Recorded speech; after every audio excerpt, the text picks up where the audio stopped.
皆さん大変お待たせいたしました。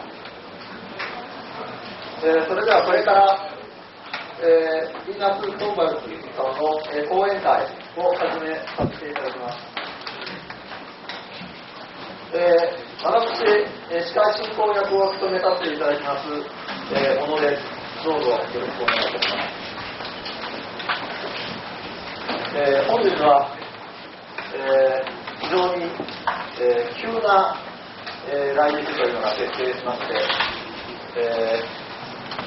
リナさんも、約1ヶ月ぐらい前に、アクセスできましてですね、来日が決定しまして、それから急遽いろいろといろんなところの設定をいたしまして、そのうち1週間ほど、日本に、来られるということになりまして、実は先日、日本に、成田に朝着きまして、そして、夕方頃に、京都に着きました。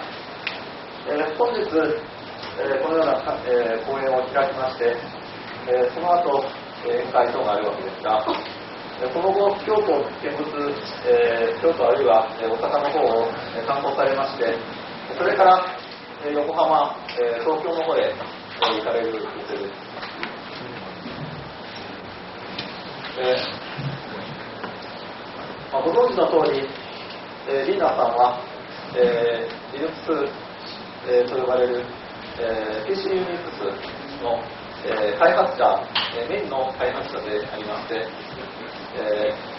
現在、ヘルシンキ大学、フィンランドのヘルシンキ大学の、コンピューターサイエンスを、学んでいらっしゃいます。今回この講演では、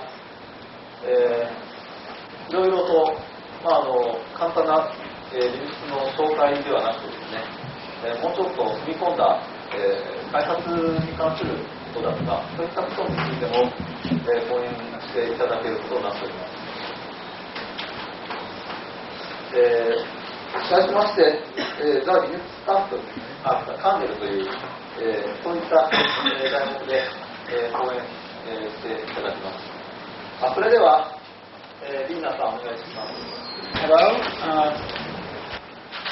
I'm Linus Torvalds from Helsinki University. I'm assuming this is what Mr. Ono told you before, even though I don't speak Japanese. I'm the chief architect of the Linux kernel, and I'm here to tell you a bit about the kernel itself, about the development of the kernel. I hope you can understand my English, and I hope I will be able to understand your English when you're giving me questions. And by the way, I'd really enjoy if the audience is active. If you do have a question in the middle of the talk, please feel free to just raise your arm, and I can take questions during the talk or afterwards. That's okay. First off, I'd like to thank Mr. Ono and Mr. Kojima, who made this meeting possible, and tell you a bit about what my talk is going to be about. So, I'll tell you a bit what Linux is. At this point, I want to ask you all, how many of you have actually used Linux to some larger degree? Please raise your hand, so I know how many of you are Linux users. Okay. How many of you have never heard about Linux at all? And why are you here? Anyway, the what is Linux part will be very short, because I'm assuming that most of you know in general what it's all about. Then I'll talk a bit about the design issues I had when I wrote Linux, and a bit about what these issues meant for the basic design of the Linux kernel. I'll talk a bit about how it's developed. Some of you may know how Linux came about in the first place. And I'll talk a bit about what is so special about programming a kernel as opposed to doing normal programming. By the way, how many of you are are programmers or are studying to be programmers? Please. How many of you are actively taking computer science as your major at the university? Oh, rather few actually. And I'll talk a bit about what I'm doing now and what I will be doing in the future. So that's essentially what my talk will be.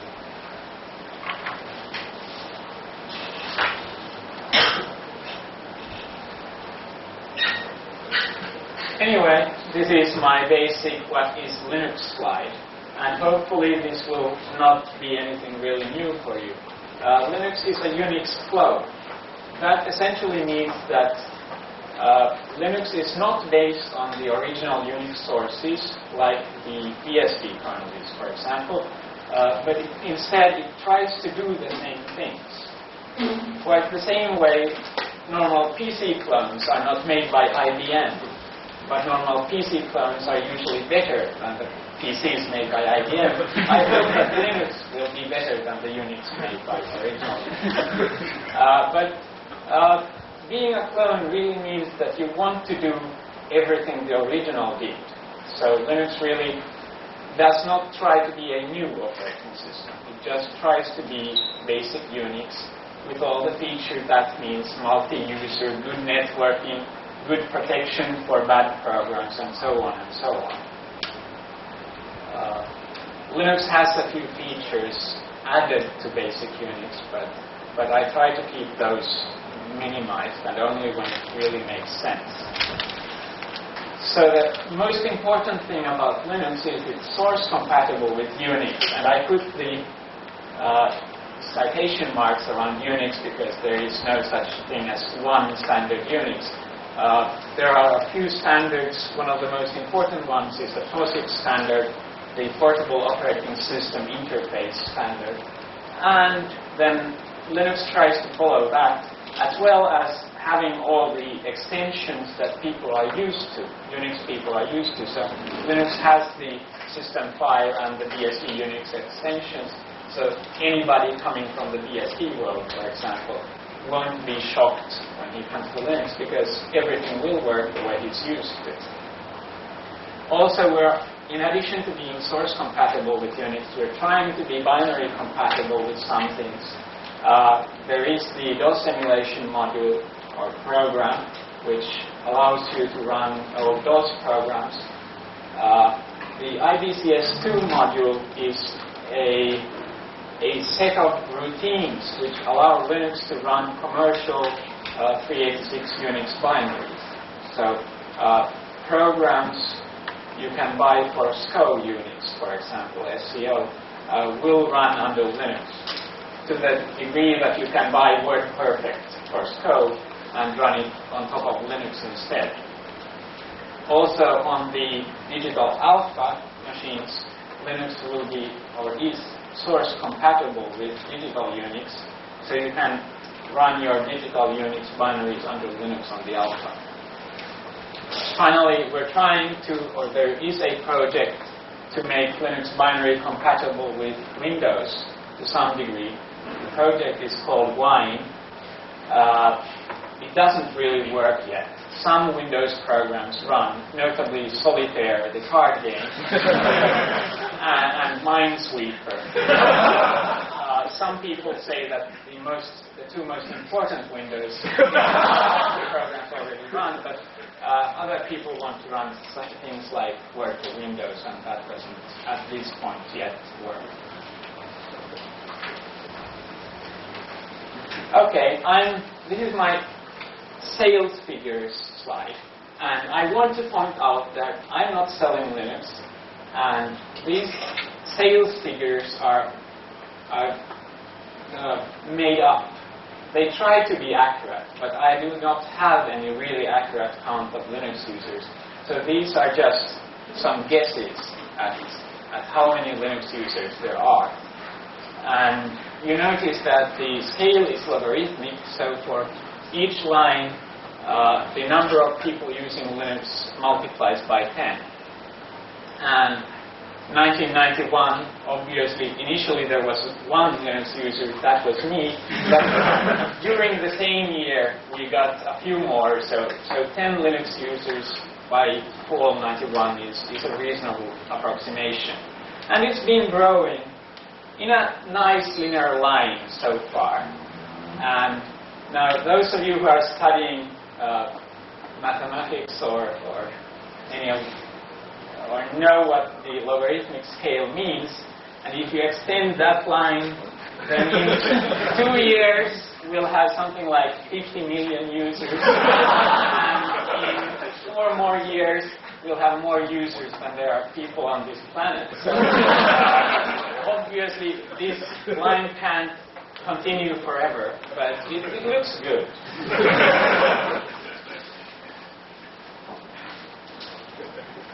Okay, now I'll go into actual design issues. And as I said earlier, please feel free to ask if I'm unclear on some point, or if you want me to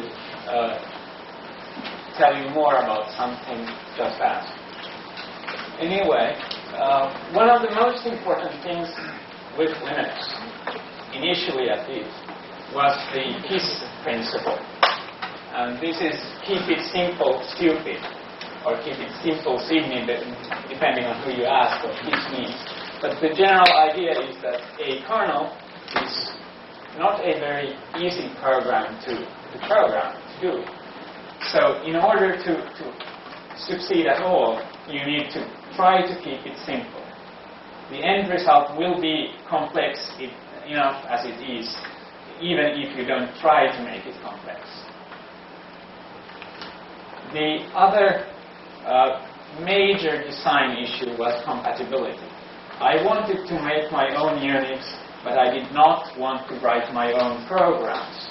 So I wanted to be able to use all those programs which are available for free for Unix, like the GCC compiler or GNU Emacs or any of these programs. So compatibility with old Unixes, in order to easily run and compile these programs, was a major issue. And the compatibility is not just being able to run a program, it's also being able to run that program in an environment of other machines.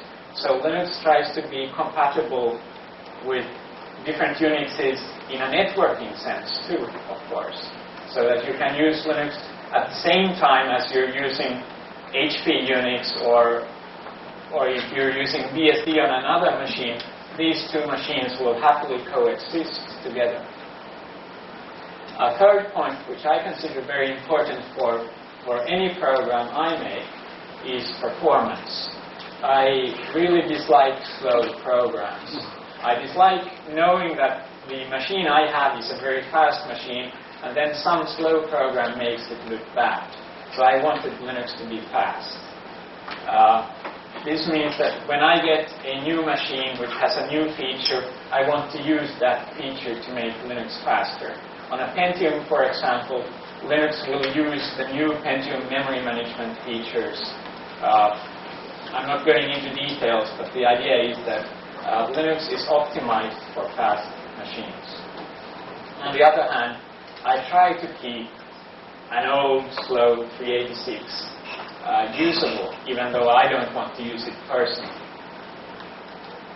And the fourth point, and maybe the most important point in any program, not just a kernel, in any program, is expandability. This is the thing where you don't want to lock yourself into some kind of thinking that will, in 3 or 4 years, show itself to be totally incorrect and stupid. Like under DOS, you're locked into 8.3 character file names. And that's the kind of thing that you don't want to happen to your programs, because it's very hard to fix later on. Microsoft tried to do that with Windows 95, but anybody who's into computers know that they had a lot of problems. So you have to design your program from the from the very beginning that you don't have these kind of problems. Because once you have a large number of users, which Linux has, it's very hard to change the basic design later to try to fix any expandability problems you had early on. Okay, those are 4 major design issues in Linux. What this has actually resulted in is a monolithic kernel. Those of you who are doing computer science know that when it comes to operating systems, most modern operating systems use a microkernel approach. My personal opinion was that monolithic programs are so much easier to code, so much easier to maintain, that Linux was going to be monolithic. That makes a lot of the issues in a microkernel, which makes a microkernel slow and hard to write, those go away completely. On the other hand, a microkernel has a few very good features. In a microkernel, the system is made up from a lot of small modules which interact together to form the basic operating system. In Linux, you just have this one monolithic kernel. And to make it easier to program,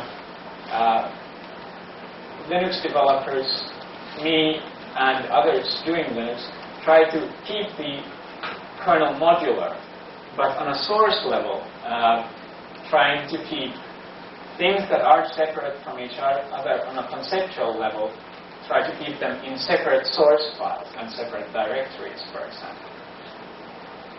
The other basic design issue is the Linux kernel is non-preemptible. That means that when one program is in kernel mode, one process is doing a system call, no other process can take the processor away from that kernel mode process. That means that the kernel is much easier to code. Things like race conditions and deadlocks, if you know these terms, are much easier to handle in a non-preemptible kernel. And it isn't really as bad a decision as it might sound, because a normal program that's doing a busy loop, if you make your basic program which looks like 10 go to 10 and just loops around, that process can still be killed because it's not in kernel mode. It's only in kernel mode that the machine is given to just one process at a time. And the basic design lately, within the last year or so, has started to include portability. Because originally Linux was meant only for PCs. It ran only on 386s, 486s, and then Pentiums. But about a year and a half ago, Digital gave me a Alpha machine. So the question was how to port Linux to different architectures. And today, all the CPU specifics are cleaned up. So I, at home, use the Alpha as my main machine because it's the fastest machine I have. About half of the operating systems is only device drivers. And those device drivers obviously depend on which architecture you have. In the case of the Alpha PCs, the Alphas use the PCI bus, so we can use the same device drivers on the Alpha as we do on the PC. But the Spark port, for example, has had some problems with this area. No questions yet? Anyway, this is the point where I'm telling you that I really did just a very, very small part of Linux. This is kind of a picture of what Linux is, and this red-blue area is the kernel, or actually all of that is the kernel. Around the kernel are lots of utilities, basic shell utilities, or for example the X11 windowing system. And on top of the X11 windowing system, you then have your actual end-user programs. And what I've done in this picture is mainly just this small dot in the middle. And if we're taking the Japanese situation, for example, lots of people have added code on top of that so that Japanese people are running the Japanese extensions on top of Linux. And I haven't coded any of it because, quite frankly, I don't even know what the issues are when it comes to Japanese language and writing that. So what I've done is really only the heart of the whole system.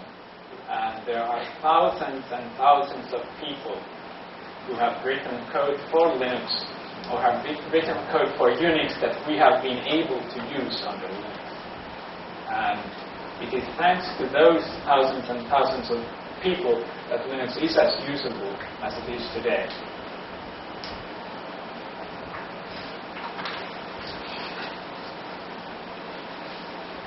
Okay, so how does actual development happen?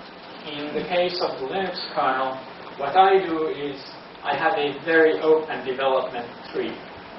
Nobody gets to actually modify the kernel tree that I own, but I make it available by FTP roughly twice a week, sometimes more often, sometimes more seldom, like now when I'm in Japan, I'm not making a new kernel release for this week at all. And the open development tree means that anybody who has a C compiler and wants to take a look at how the kernel works, anybody can fetch my newest kernel and take a look at that and compile it for himself. You don't have to, but you have the possibility of doing it. And it's the kernel is mostly normal ARM-size C. There are some assembly language routines in there, but most people don't even need to worry about that. You can program the Linux kernel without knowing assembly language if you're doing stuff like file systems and things that don't really need it. The fact that Linux is so open is very good for me as a developer, because it means that when I make a change to the kernel and I then put it out for FTP and maybe 20, maybe 100 people test out that change within a day. And that means that if I did something stupid, I will hear about it very quickly.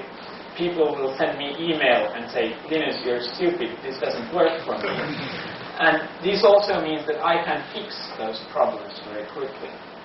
So the feedback, it helps tell me where the problems are, because I get the feedback immediately on the kernel that I have changed within the last few days. And it accelerates the development, because everybody else who's also developing the Linux kernel, they can always take a look at what I have been doing for the last few days, and then they work on top of that. Instead of us having 10 or 20 different versions of the kernel, and then somebody has to integrate them all together again when everybody has made their own changes. So the open development helps everybody. Of course, as a normal user of Linux, if you just use it and you are not interested in the kernel itself, you probably don't want to get my latest kernel. You probably want to get the kernel that's available pre-compiled for you on the CD-ROM, for example. And the fact that I make 2 new kernels a week does not mean that you should all try to upgrade twice a week because you want to run the latest kernel. If you want to, that's fine. It helps me test features, but if you don't want to, you don't have to. Yes, a question. I'm chemist, so I may be asking something too basic, but yes. Since you are changing the kernel so rapidly, how do you avoid people that, for example, are working with drivers to get in conflict with the source code you create? This is not a stupid question at all. That there is a slight problem with doing lots of releases very often, and that's getting everybody synchronized. The fact is that the modularity, which I talked about earlier, means that when I make a change to a file system, for example, that change does not mean that a driver person has to change his driver, usually. So most changes are very local. So 10 people can work on 10 different parts of the kernel, and they don't really need to worry about each other, most of the time. It happens very, very seldom that 2 people work on the same piece of code. And when that happens, then I'm the person who decides which version I'm using, or I try to use them both, try to select the best parts of both works. Did that answer your question? Yeah. Well, the way it actually works is because the kernel is such a large program, it's something like 350,000 lines, which per se is not very large, but it's 350 complex lines of code, 50,000 complex lines of code. We have a hierarchy of developers. So I'm there at the top of the pyramid, so to say, and I then have a few people, one person who's working on networking, one person who's working on SCSI device drivers, one person who's working on a specific file system, and so on and so on. And these sub-persons then often have sub-persons of their own. So the networking guy, for example, he has other people working on specific areas of networking. And all the changes come from below and through the networking guy and then to me. And then I put the changes into the kernel and make a new release. And that's essentially how it works. But this is not strictly enforced. So if any of you take the newest kernel and you notice a bug, there's no reason for you not to mail me directly. And people do. If there's a bug that somebody finds, I may never have met or heard about the person. He sends me a bug report and a fix, and I put it into my tree. So it's not a fixed hierarchy. It's something that's very dynamic and depends on who does what.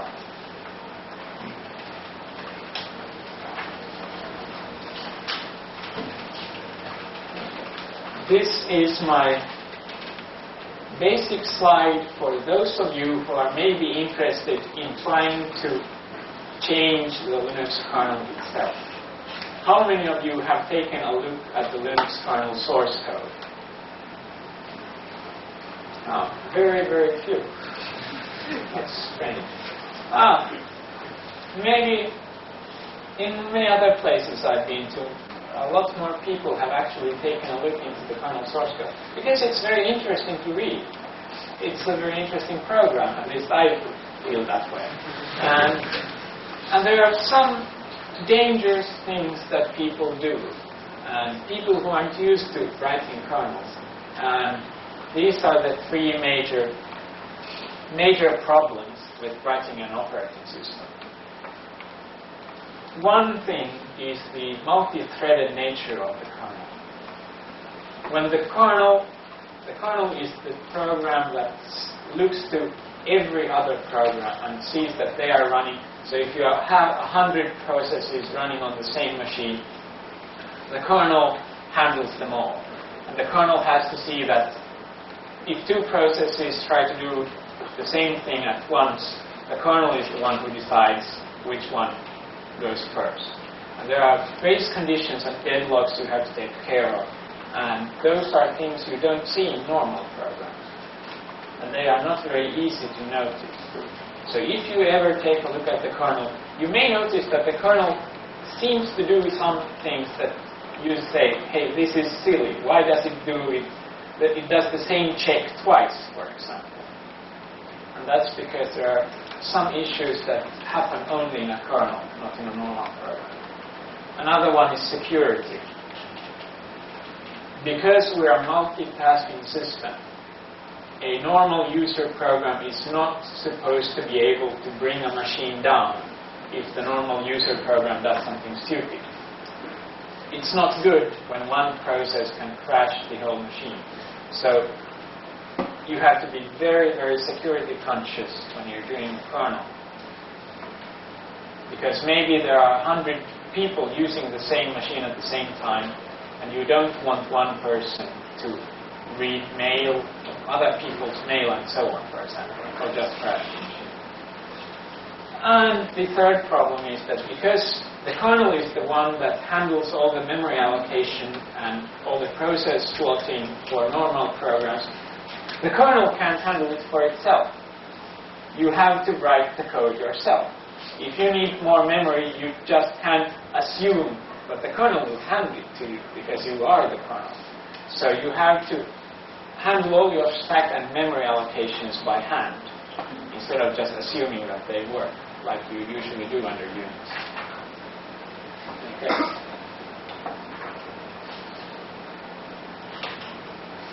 Anyway, I'll talk a bit about what I'm doing right now. Can I answer? Yes. Concerning the learning about the kernel, where do you suggest is the best place to start? Because the kernel contains so many subtopics that Yes, the kernel is rather large. The best place to start is probably by reading a good book on the kernel. The one I'd recommend is Andrew Tannenbaum's Operating System Design Implementation. That's I wouldn't say it's an excellent academic book, but it's a very easy to understand and readable book.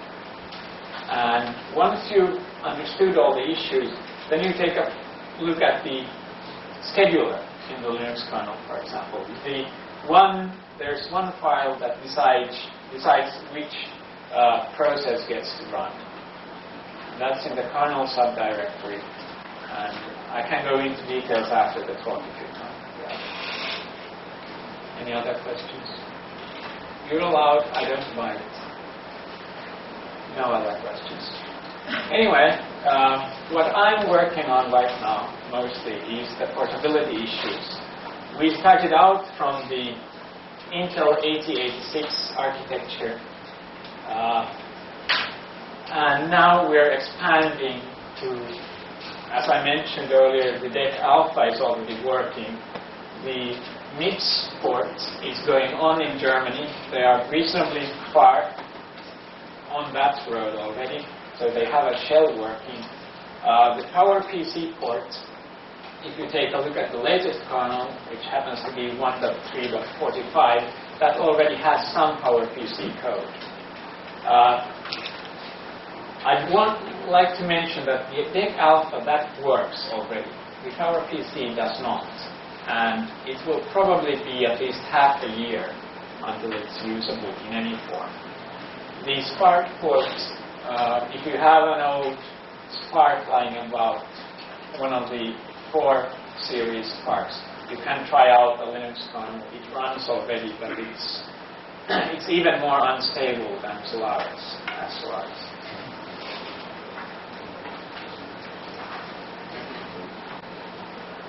Anyway, I'll mention a few of the issues in portability again.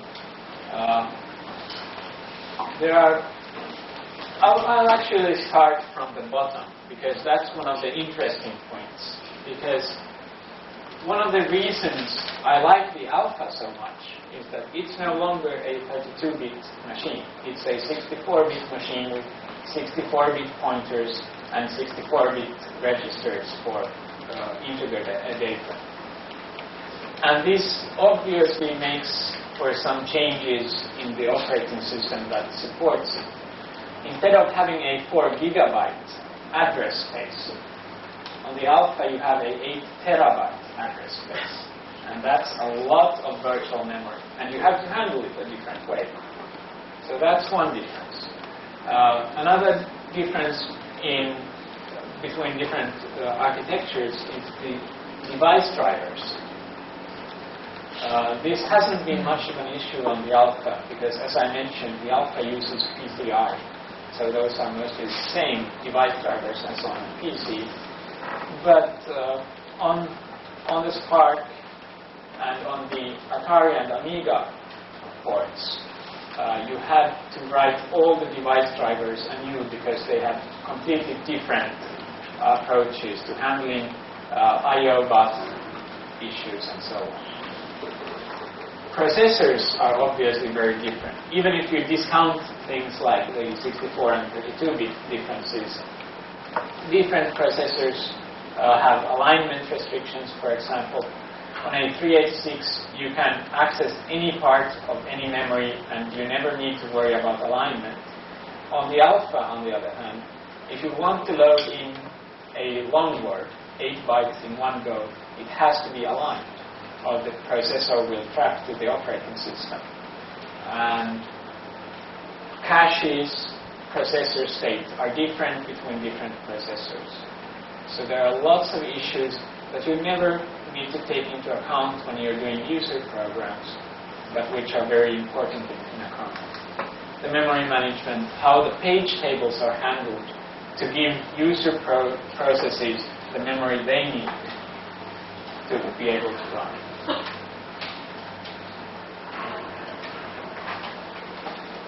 I'll skip the next page as you don't seem to be programmers or at least kernel programmers.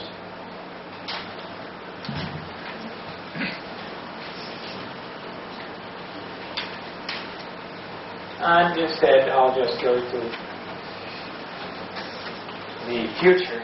What is lying in store for us on the kernel side of you?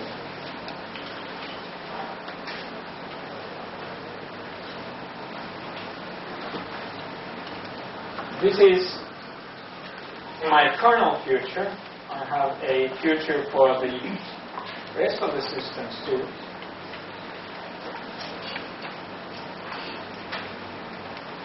The porting I've already mentioned.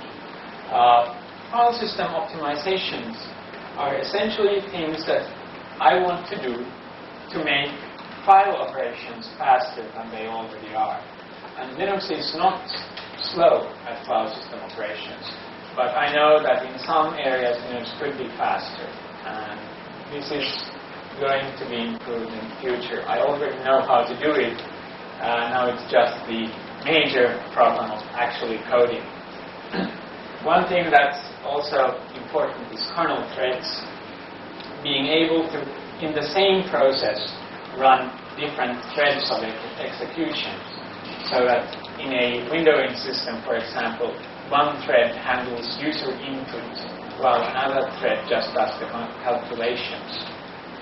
Kernel threads are also very useful when you are using a SMP machine, where you have multiple processors doing and that can be run in parallel. Then you can use kernel threads to do all your calculations in parallel and speed up your program that way. And symmetric multiprocessing is another thing in the future. It already works on the Intel machines.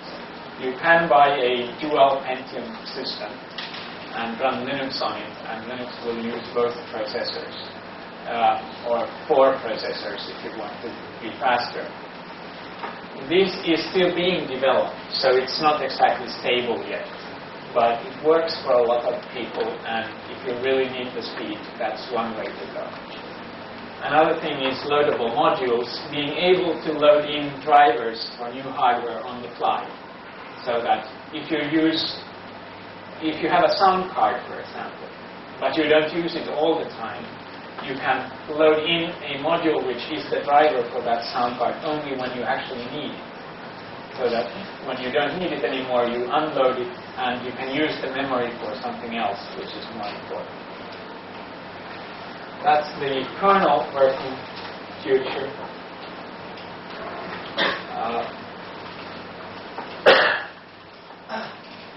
In the general Linux future, that's not just kernel issues and so on.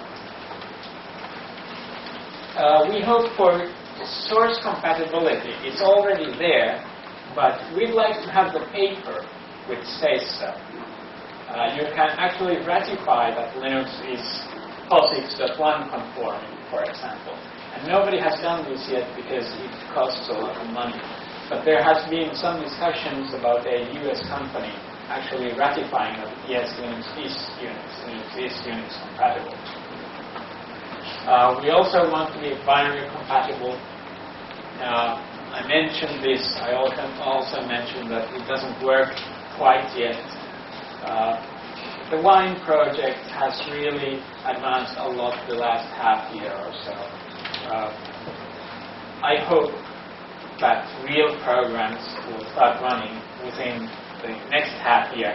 But to be quite honest, I have to also admit that I hoped that a year ago too. So we'll see. It depends. A lot of small programs are already running. In the future, also commercial support. This is starting to happen. I don't know how much commercial support you see here in Japan, but certainly real books are happening and are easily available in some places, notably the US. Then some commercial programs like WordPerfect, Maple, Mathematica are also coming out with Linux-specific versions. So physicists, for example, almost always want to have Mathematica available to them to do all the ugly math and so on for them. Also, there are starting to appear commercial distributions, so you can buy the commercial CD-ROMs. Laser5 is one of them, of course. Caldera, the Caldera Network desktop is another commercial distribution which offers you some commercial programs on top of the Linux kernel. So with Caldera you will get a netware-aware system. You can use Linux together with a network server. And my final slide, which is actually that part I've already said. So my final slide just says that Linux will be developed in the future.